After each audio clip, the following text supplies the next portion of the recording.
नमस्कार, स्वागत है आपका हमारे यूट्यूब चैनल पर। बात करते हैं कक्षा 7 विषय हिंदी कार्यपत्रक 36 की। यहाँ पे सूक्ष्म अवलोकन कर लिख पाने से संबंधित है। यहाँ पे 2 चित्र दिए गए हैं, इसमें बहुत सारे अंतर हैं। आपको दोनों को देखना अच्छी तरह से कि क्या-क्या अंतर है, उसको आपको नोट करना है। जैसे कि ऊपर वाले चित्र में आप देख रहे होंगे, यहाँ पे लड़का पेंटिंग बना रहा है, फिर नीचे वाले में पेंटिंग अलग तरह की दिख रही होगी। तो इस तरह से आपको प्रत्येक बारीकी से एक-एक चित्र को आप देख सकते हैं और पता करेंगे कि दोनों चित्रों में कितने अंतर हैं। इनको आप नोटबुक में लिख सकते हैं, यहाँ पे कोई लिखने के लिए खाली जगह नहीं दी गई है। बात करते हैं कार्यपत्रक 37 की। 37 में विराम चिन्हों की पहचान कर पाने से संबंधित है। पहले प्रश्न में 4 विराम चिन्ह दिए गए हैं, इसको प्रश्नवाचक बोलते हैं। ये विस्मयादि बोधक होता है, ये पूर्ण विराम होता है और ये अल्प विराम होता है। तो इसका प्रयोग करने के लिए वाक्य इस तरह से बन जाएगा, क्या तुम आज बाजार जाओगे? प्रश्नवाचक चिन्ह इस तरह से लगाएंगे। फिर वह कितना सुंदर चित्र बनाया है, तो यहाँ पे ये विस्मयादि बोधक हो गया। पवन एक शरारती लड़का है, ये हो गया पूर्ण विराम। और यहाँ राम, श्याम और राधा, तो यहाँ राम के बाद अल्पविराम का प्रयोग हुआ है।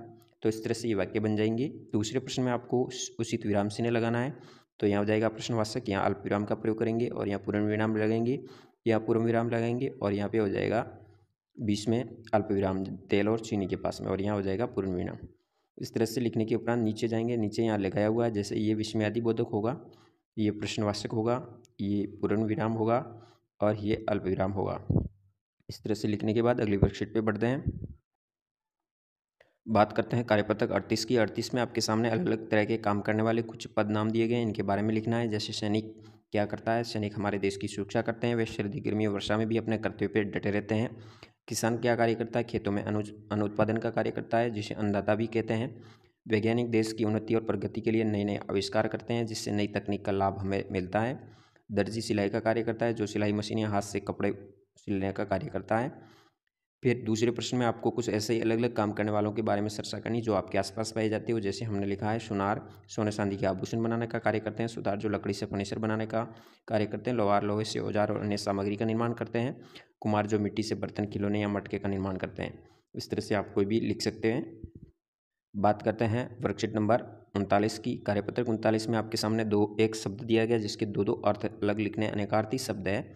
यानी जिन शब्दों से एक से अधिक अर्थ निकलते हैं उनको अनेकार्थी शब्द कहते हैं। जैसे हार के 2 अर्थ होते हैं, पराजय और माला। इसी तरह आगे भी आपको जैसे उत्तर का जवाब भी होता है और एक दिशा भी होती है। तो इसका वाक्य प्रयोग आपको इस तरह से करना कि अध्यापक के प्रश्न पूछने पर राम ने उत्तर दिया। एक दिशा के तौर पर प्रयोग करें तो ध्रुव तारा उत्तर दिशा में दिखाई देता है। फिर इसी तरह लाल का मतलब पुत्र या बेटा भी होता है और रंग भी होता है। यशोदा अपने लाल से बहुत प्रेम करती थी, इस ये बन जाएगा, ये मिर्च लाल रंग की है, इस तरह से बन जाएगा। फिर आम के ऊपर यानी साधारण व्यक्ति और फल का नाम भी है, तो महंगाई का असर आम लोगों पे पड़ता है, मुझे आम खाना बहुत पसंद है, इस तरह से बना सकते हैं। अर्थ का मतलब होता है मतलब और धन दोनों होता है, तो इस तरह से वाक्य प्रयोग करेंगे। फिर भाव का मतलब मूल्य या संवेदना होता है, दोनों का अलग अलग वाक्य प्रयोग करेंगे। फिर व्यंजन का मतलब पकवान भी होता है और एक वर्ण का प्रकार भी है, तो दोनों का वाक्य प्रयोग करेंगे। फिर हल का मतलब समाधान और एक औजार भी होता है, दोनों का वाक्य प्रयोग करेंगे अलग अलग। वार का मतलब दिवस और हमला भी होता है, तो दोनों का वाक्य प्रयोग अलग अलग करेंगे। तो इस तरह से वर्कशीट नंबर पे कार्य करेंगे।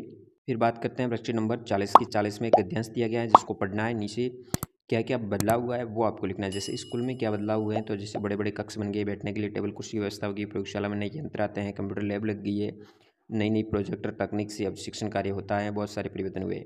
गांव में सीनियर सेकेंडरी स्कूलें बन गई, छोटी छोटी सड़कें बनेंगी, साधनों की अधिकता हो गई है, पानी की बड़ी टंकियों का निर्माण होता है, नल की व्यवस्था होगी घरों तक, घर में पक्का मकान बन गया, आधुनिक सामान आ गए, जैसे फ्रिज है, कूलर है, टीवी है, वॉशिंग मशीन आदि। तो ये बदलाव हुए हैं। फिर यदि ऐसा कोई दोस्त है जो आपसे बात नहीं करता है, तो आपसे बात करने के लिए क्या करते हैं, तो उस दोस्त से हर गतिविधि में आप आगे बढ़ने की कोशिश करते हैं, जिससे वो हमसे बात करे।